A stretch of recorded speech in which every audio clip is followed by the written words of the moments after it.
Well, all right. This story is so unbelievable that I knew I couldn't tell it without a witness because it's that outrageous. And looking back on it, it's actually worse than I remember it. When people ever ask me, like, what is the worst show that I ever did? This is hands down the worst thing that I ever lived through. And thank God that I lived through it with my buddy John Conde. Join us as we're talking about the worst show ever. But our boss, Bob Bach, right? And I told him, we did a podcast together. I told him that Bob always told me about being in Asia and having a gun in his mouth with these people going, "We want concert," and then the irony that he would send me in that into exact situation where we would end up with guns in our mouths. We want concerts. We want concert. I What are the odds? You know, that was just the most bizarre fucking night, man. Between the weather, the people, and the lighting, it was just eerie, man. The minute it got dark, and it was weird, man. Oh, well, let's slow it down a click, right? First off, when he told me of what the gig was, that we were going to do Molly Hatchet, Leslie West, and Starship for a biker party. Where was it? Do you remember? It was either in Lorraine or Western Medina County, or Western Medina County. It was on a farm. It was Yeah, some fucking farm field, man, yeah, it was with in bumfuck two Egypt, with two semi trailers pulled up to each other. like this. They backed them up to each other like that, Two side flatbeds. by side, and laid plywood over the top of it. Yeah, and I remember telling Bach that this show was a taking this show was a bad idea, and he called me. He said, "You know what? You're a big pussy." That's exactly what he said to me. Right, and if you remember, you and I were going to do a show called Rock and Reggae The next morning. the very next morning. See, and that's the shit I was telling my wife about, and she was laughing so hard, saying this rig is supposed to be loaded in at 7 a.m. out east at Meadow Ridge Farms or whatever it was, and Let alone that honestly, asking two human beings even to do that is too much. Oh, by the yeah, way, guys, I want you to do this festival till three it's o'clock it's in the illegal. morning. Drive it straight and It's unload. illegal So in this country, it's actually, illegal. but It's illegal in this country. So you and I are the audio techs, and we go out and go out to load this thing in at this farm. And it was like as you say, it was a big corner of a field, of a big field, the lowest corner in the field. the lowest corner in the field. Corner in the field. And we had driven down like some long private road along Gravel, hill, cornfields. going down into it. Yeah, Yeah, yeah. right. And what I remember is that it had to be like triple digit heat during the Oh, day. it was terrible. It It was was 100 degrees. 100 degrees. I remember just being exhausted walking from front of house to the stage. Drenched. Oh, Yeah, humid. Just as nasty as it could possibly be. I yeah. mean, and I remember pulling in, and they were putting the wooden framing up for the big blue boat tarp that was the roof. The boat tarp, The boat tarp roof.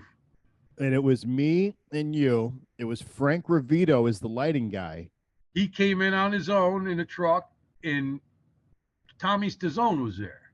and Tommy Stazzone.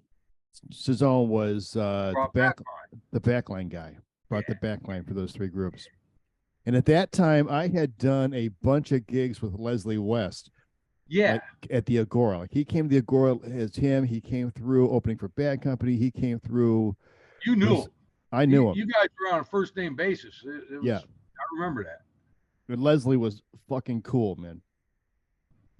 So, what do you remember from anything in the afternoon up until sound checks and all that shit?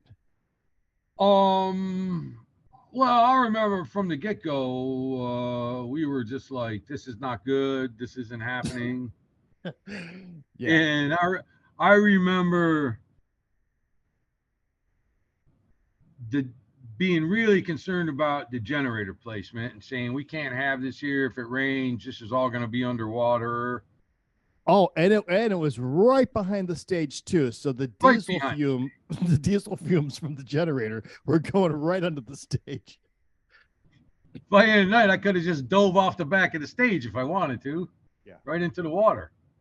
But yeah, I don't remember much until the gig started and it started fucking raining. And the band that was on stage was Molly Hatchet.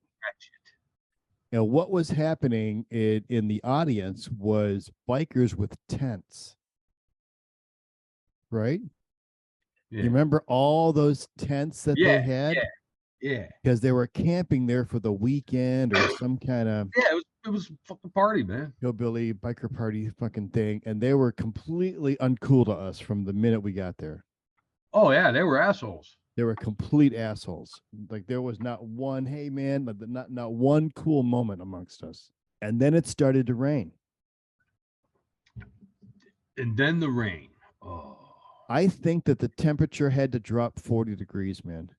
Oh, it got cold, man. It got fucking cold, and it rained, and it fucking poured, and the roof came in. The boat tarp roof collapsed. It collapsed. And I remember me, you, and Leslie West at front of house, right? And we're all three holding down the tent. Oh, tent, so it wouldn't blow away. Leslie West going, "Pete, we're in a bad spot."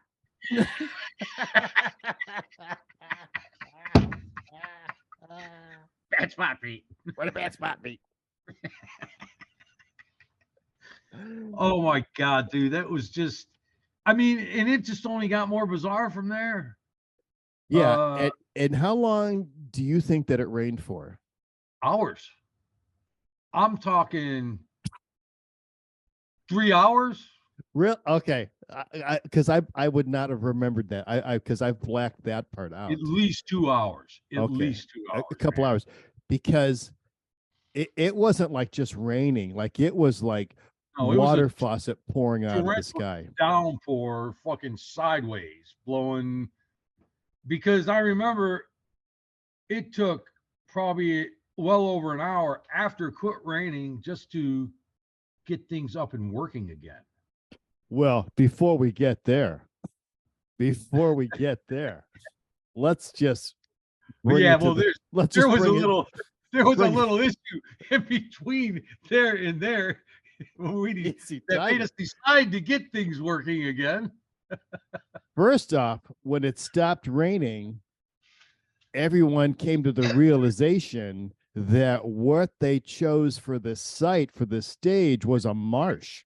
And this was the low end of the marsh. And we had just been through a drought cycle.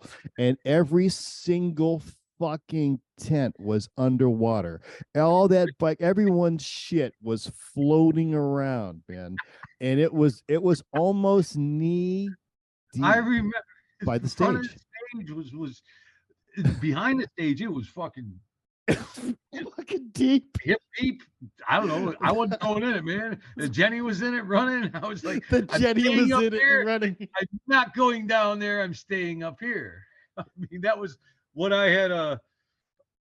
I was in survival mode at that point, man. It was like, I'm not going down there. There was was not one light for the site. Like there were no work lights, no nothing. There wasn't a porta potty on the site. You know, there was nothing, and all of these tents were now underwater. And what was happening when this deluge happened, and as you say, that's when the fucking boat tarp collapsed with all that rain on it, and just crushed everything on stage. Just it was went down. the only thing that didn't get hit was Monitor World because I had Monitor was was tarped up.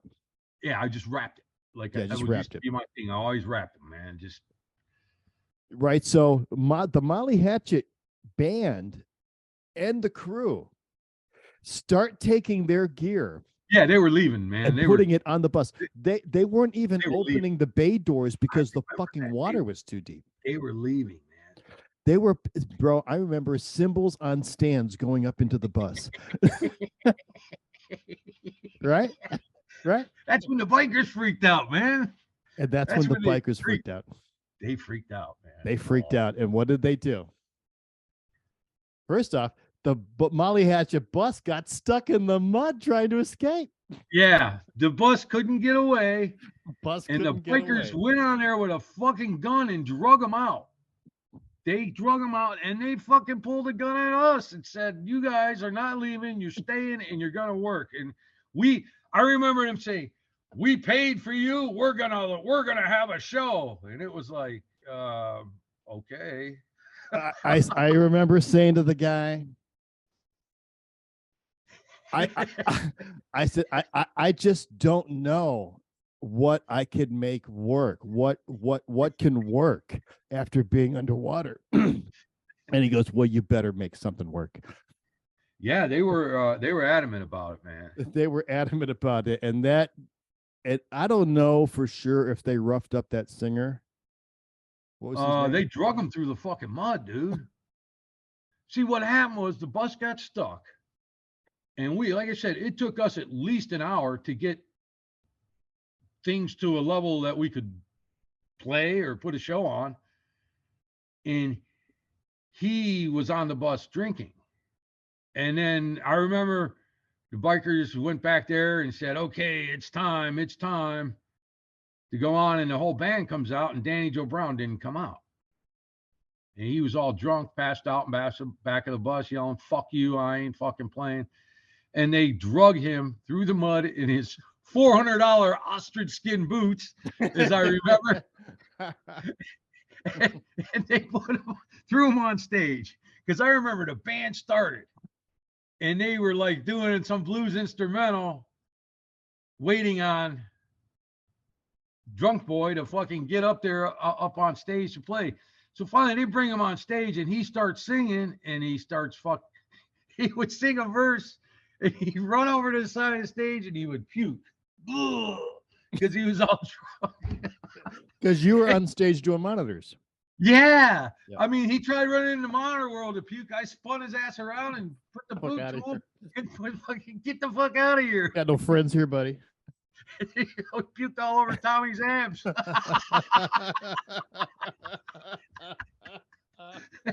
And the fucking guitarist is fucking screaming at the tech to clean that shit up.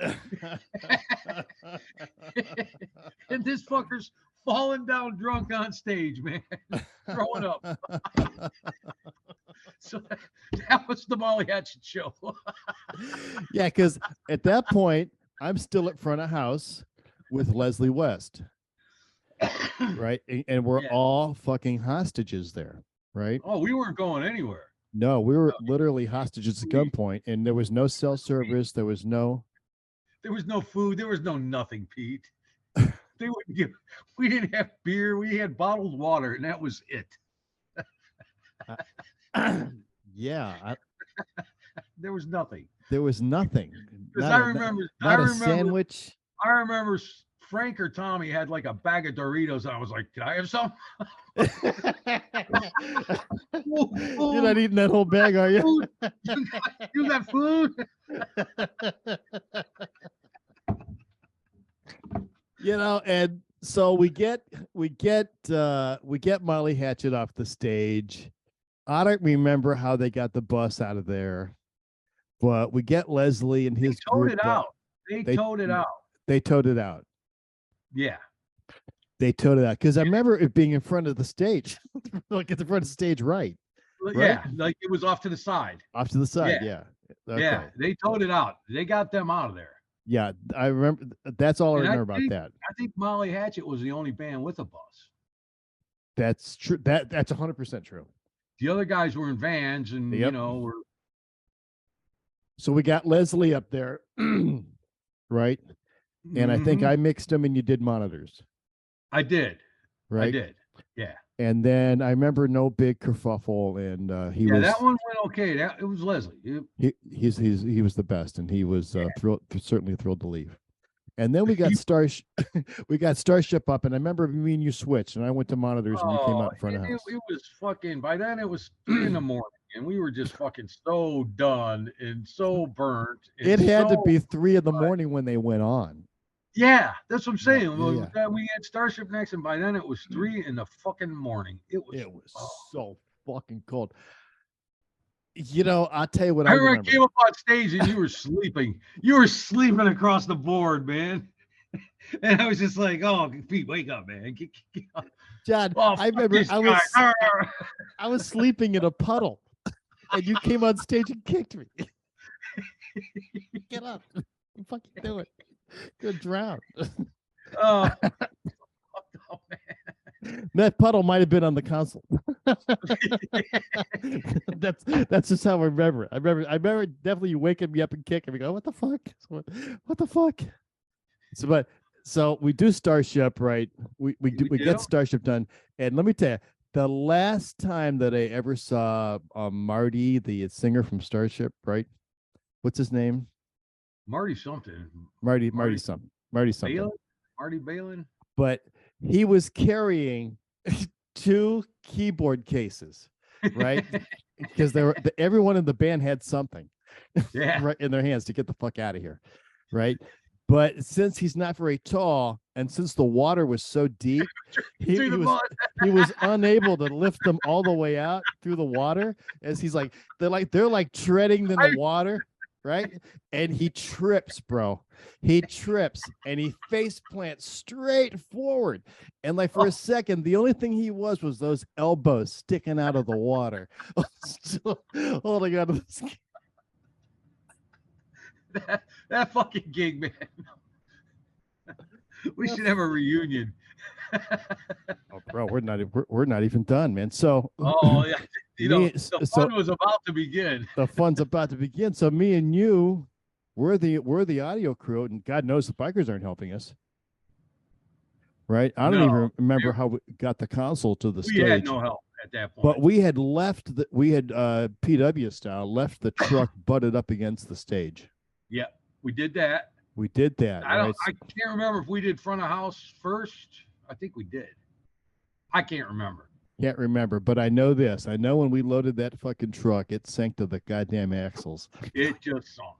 It was all it did was sink.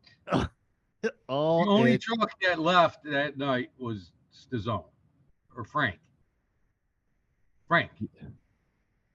Stazone didn't get out. Stazone had to get pulled out. But man, our truck sank when it got. Oh, it was bad. It sank. So here's what we do. Me and you drove there together. Yeah. Right. So we leave together, and we got to go wake up Bob Bach at 4 o'clock in the morning.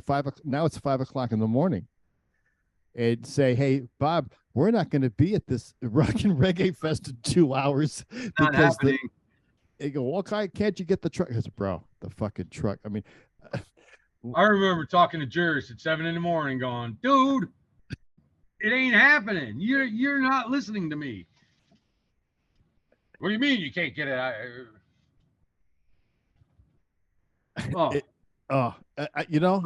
tell you what, it's like, it's really good therapy going through this with you, because this has been weighing on me for 30 fucking plus years. Right. So then I don't even think that like we went home and did a sleep and come home kind of thing. We did. I went home for like 2 hours and slept. It was quick. We went back out. We got back out there about noon or 1 in the afternoon. Right. And I had called a wrecker, a tow service to come out and meet us there. We had to give them like the GPS locations or some. I remember like describing how to get there was ridiculous, right? Yeah. And we get out there, and what do you remember seeing when we showed up? a stuck wrecker, a The bike, stuck truck, the bikers had brought out a a what do big you semi, what do you call that thing? The backhoe, a a backhoe, backhoe. and Yeah. it was stuck. Well, everything was stuck. There was a tractor stuck. There was a fucking backhoe stuck. They had brought a semi out with long change. It was stuck. The wrecker got stuck. The guy that we hired to come out there, right? The guy that we hired came out there, does one lap around the thing and sinks sideways, and now he was fucking stuck. I was like, oh my god, the guy that I had. Pull him out. And boy, and if you thought the bikers at gunpoint, I mean, first off, we should have called the police and never went back there. That's the professional thing to do. We should have called the cops and had the sheriff go out there. But Ohio hillbilly style, me and you, it's like we're getting this done. Yeah, we got to get this. This is our job. We got to do this. This is our job. We got to do this. Because we owe them that much. And boy, the bikers were not fucking happy with us. No. You know, and we certainly weren't happy with them. And so what did me and you do? There was one tractor that wasn't hooked up to a trailer that was a cab over that was not stuck, that was on the only dry spot of land, right? Yeah. And you left the car at the edge where that long road came in that was at the dry spot, right? And at that point, the only thing that wasn't in the mud was your car and that truck. And that one truck, right? So we hook up a long chain to the 24. I get in it, right? The guy pulls us out, and we pull it out. And now we're rolling. And I was like, John, unhook it. And I just kept going. And you and like a team, man, you were running alongside and you unhooked it. As we were driving. I never stopped moving. And bro, that motherfucker got stuck. And that motherfucker got stuck. So he was stuck too. And he was stuck too. Like, keep it rolling, man. Get it the fuck out. Keep it rolling. And the last thing I remember, bro, is looking in my rearview mirror and watching all those assholes chasing us. It's like, holy Jesus. if I get this thing stuck, and help them. They're gonna kill me. Yeah, we're coming back to help you, you fuckers.